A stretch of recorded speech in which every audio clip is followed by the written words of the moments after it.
Olá pessoal, eu sou a doutora Cristiane Fumo e hoje eu vou falar um pouquinho com vocês a respeito de tabagismo.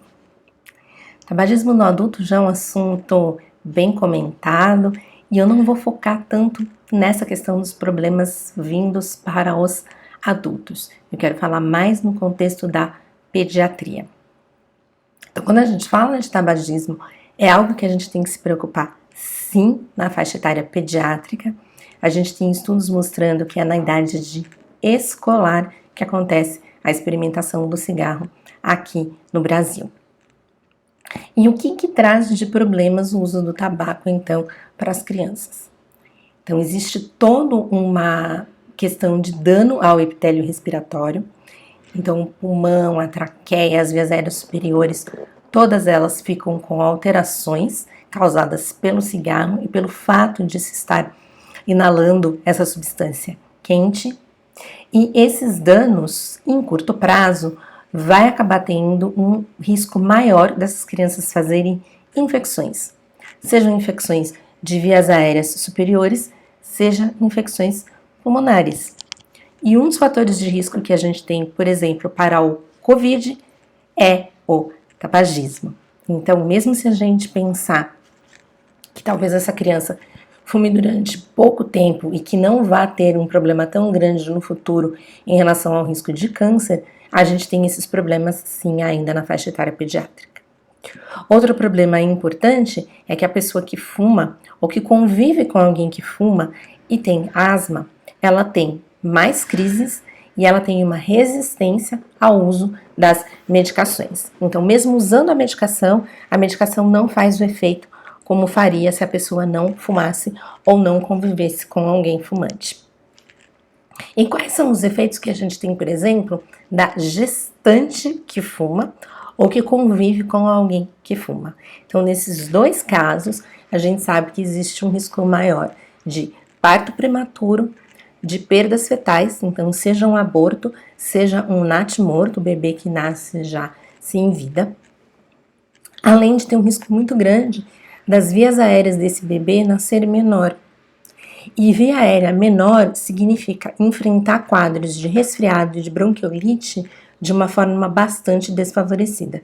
Então essas crianças vão ter um risco muito maior de, a partir do momento em que pegam um vírus respiratório, fazerem quadros mais complicados. Além disso, aumenta o risco de morte súbita.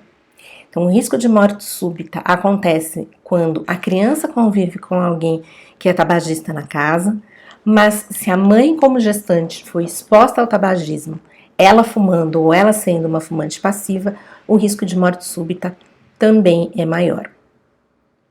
Crianças que conviveram com tabagistas na infância e não fumaram na vida adulta têm um risco maior de desenvolver câncer quando adultos. Então, sim, é um assunto que a gente tem que falar como pediatra para prevenção que essas nossas crianças comecem a fumar e para prevenção secundária, que é ajudar os pais, os avós que convivem com as nossas crianças a pararem com esse hábito de fumar. Uma outra coisa importante que a gente já tem bastante estabelecido em pediatria é que conviver com alguém, principalmente que a criança ou que o adolescente admire que é fumante, é um fator de risco muito importante para ele fumar na vida adulta. Também os modelos de vida, né? Então, se um esportista, se um ator de TV fuma, isso também acaba influenciando bastante os jovens. Aqui no Brasil, durante muito tempo, a gente teve novelas e seriados sem o uso do cigarro. Isso foi uma conquista muito grande num país que tem uma campanha muito bonita de prevenção ao tabagismo, mas infelizmente a gente tem visto que ultimamente o cigarro tem voltado para as nossas novelas. E aí fica o meu apelo também para quem faz TV, se tiver alguém assistindo, para eliminar novamente estas imagens, porque isso exerce uma influência muito ruim nas nossas crianças. E aí uma outra coisa que ainda não apareceu, ou pelo menos eu ainda não vi nas telas, mas que está aí presente nas ruas. Antes da pandemia a gente via em qualquer aglomeração de jovens, são os cigarros eletrônicos, os e-cigarettes, os vaporizadores, Juls. Esses equipamentos eles começaram a ser vendidos como algo saudável, que tinha uma quantidade menor de nicotina e que não tinha problema de saúde nenhum. Mas a gente já sabe que isso não é verdade.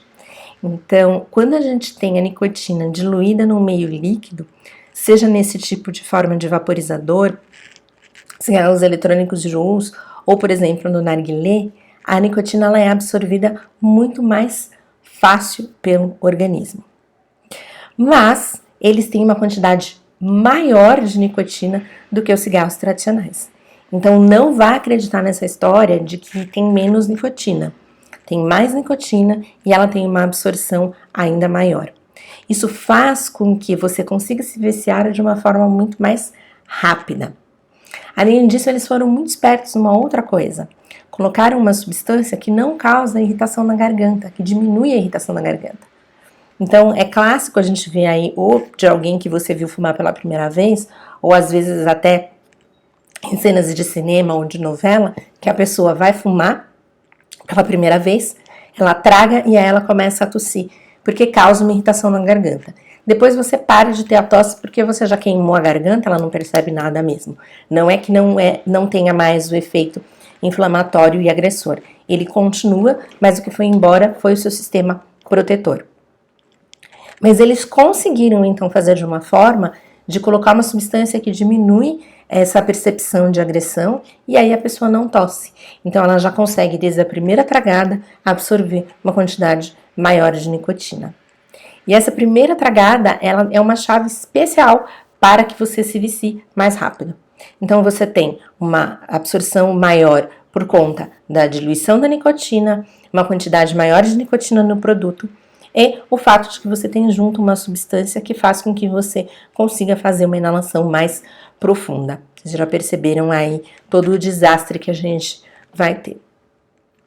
A gente já tem também vários estudos mostrando que, embora o tabagismo tradicional tenha diminuído nas crianças e nos adolescentes, essa prática dos cigarros eletrônicos tem aumentado muito e que ele é um fator de risco extremamente importante para passar para o tabagismo tradicional. Vocês também já devem ter visto bastante na mídia as questões dos problemas relacionados ao uso dessas substâncias. Tem até um nome para isso, que é EVALI, que em inglês é uma sigla que identifica os quadros pulmonares relacionados aos cigarros eletrônicos. É uma lesão pulmonar muito grave, muito rápida, que afeta jovens, que afeta crianças, que afeta adolescentes que estão fazendo uso desse tipo de produto. Não precisa ter substâncias de nicotina ou de maconha, porque algumas vezes, alguns casos foram relacionados à inalação de maconha nesses dispositivos. A própria questão do conservante, da glicerina, das outras substâncias presentes ali naquele pacotinho que faz a inalação já pode causar lesão pulmonar.